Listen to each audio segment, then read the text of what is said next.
Assalomu alaykum aziz obunachilar, kuzatuvchilar. Mana bugun biz mashg'ulot maydonchasidamiz. Nima sababdan biz bu yerga keldik? Biz asosan davo kurs lechenalarini o'tkazardik-ku, uni reabilitatsiyasiga hech qachon vaqt ajrata olmagan bo'lar edik. Bemorlarimiz davolanib chiqardi-yu, undan keyingi reabilitatsiya mashqlarini qila olmas edi yoki qanday qilish kerakligini bilmas edi yoki bo'lmasam esa ular uchun sharoit yo'q edi. Bugun biz bu yerda qanday tartibda mashg'ulotlarni bajarish kerakligini hamda qanday uy sharoitida ham bu mashqlarni qanday qilib bajarish kerakligini ko'rsatib beramiz. Bu mashqlarni bajarishda 3 ta narsaga e'tibor bering. Birinchisi, eng avvalo tanamizning holati. Tanamiz to'g'ri holatda, to'g'ri mashqqa mos bo'lishi kerak. Ikkinchisi esa to'g'ri nafas texnikasi. Asosan mashqlarimizda to'g'ri effektivni bo'lishi bu nafas texnikasiga bog'liq.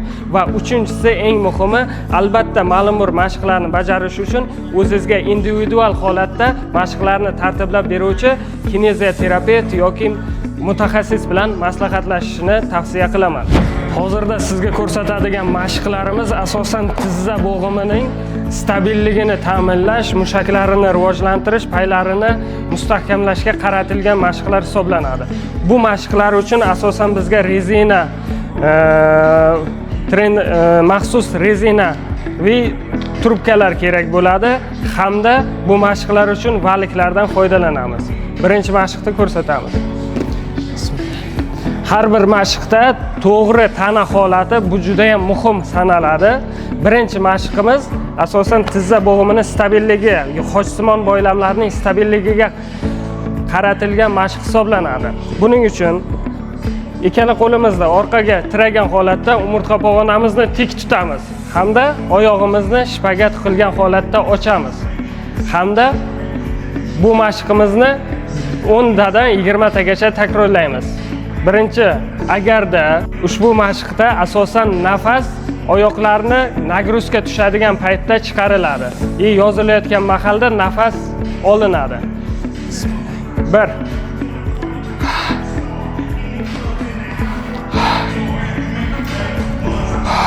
Nafasni og'izda ochgan holatda chiqarishimiz zarur.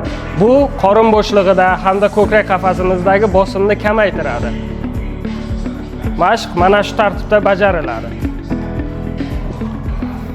Ikkinchi mashqimiz ham shunga o'xshaydi, faqat bunda oyog'imizni tashqariga yoyamiz.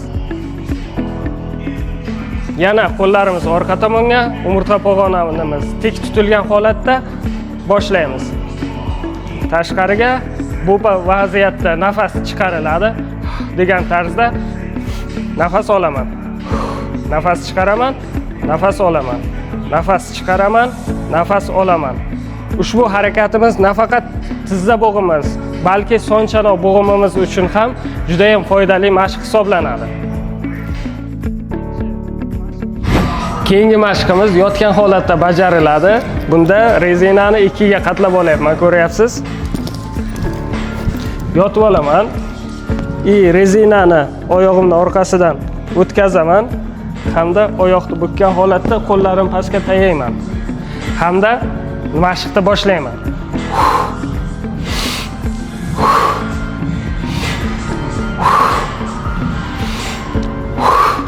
Mashq quyidagi tartibda bajariladi. Bunda oyoqlarni yozgan mahalim og'izdan nafas chiqaraman. Hamda bukayotgan mahalim nafas olaman. Nafas olish texnikasi juda ham muhim mashqlarni bajarishda.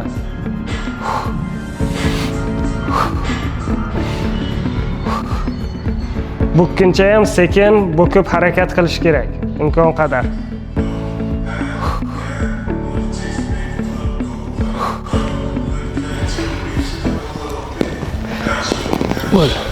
O'zimni oyog'im qaltirayapti. Bunda barcha mashqlarimiz birdaniga hammasini qila olaman degan holatda birinchi kundan hammasini bajarish yoki bo'lmasam ko'p miqdorda bajarish kerak emas. Chunki ertangi kunda organizm juda ham toliqadi-yu, keyingi kun uchun mashqlarni bajara olmay qolishingiz mumkin. Shuning uchun asta-asta kam miqdordan boshlagan holatda izchil ko'paytirib borish yaxshi natija beradi bizga. Navbatdagi mashqimiz ham tizza bo'g'imi hamda son chanoqni mustahkamligini ta'minlashga qaratilgan mashq hisoblanadi. Buning uchun bizni rezinamiz pastga mahkamlangan holatda bo'ladi hamda bizga birorta tayanch uy sharoitida orqasi suyanadigan uzun stul yoki bo'lmasam birorta narvonga shunga o'xshash vositalar yordam beradi. Men hozir setkadan foydalangan holatda bu mashqni bajarib ko'rsataman sizlarga. Balandroqdan ushlab olaman, qo'llarim to'liq yozilgan holatda bo'ladi. Biroz orqaroq joylashaman hamda umurtqa pog'onam, bosh qismim to'g'ri holatda bo'lishiga e'tibor bering bu mashqda. Bismillah. Oyoqlarni bukkanda nafas chiqaramiz. Yozganda nafas olamiz.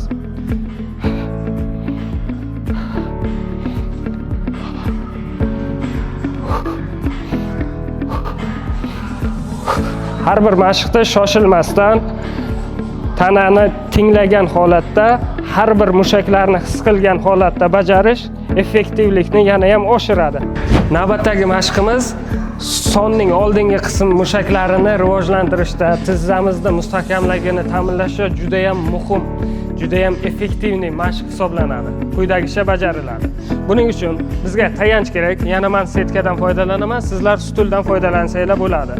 Hamda oyoq kaftlarimni orqaga yozgan holatda, tayanchdan ushlagan holatda oyog'imni ustiga o'tiraman.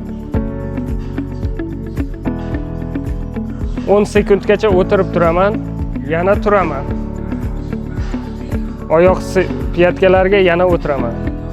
Bu asosan oyoqning oldingi qism mushaklarini cho'zilishida, tizza paylarining cho'zilishida muhim ahamiyatga ega mashq hisoblanadi.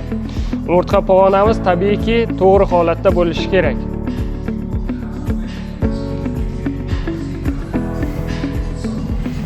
Yana 10 sekund.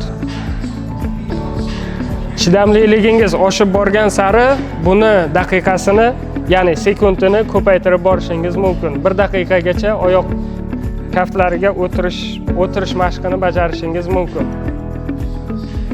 Bugungi tizza bo'g'imi uchun mustahkamlovchi, uni chidamliligini oshiruvchi hamda jarohatlardan keyin, operatsiyalardan keyin tez tiklanishini ta'minlab beruvchi mashqlar shulardan iborat edi. Bizni kuzatishda davom eting. Keyingi videolarimiz nasib bo'lsa son chanoq bo'g'imiga qaratilgan bo'ladi. Bizni videolarni o'tkazib yubormaslik uchun kanalimizga obuna bo'ling.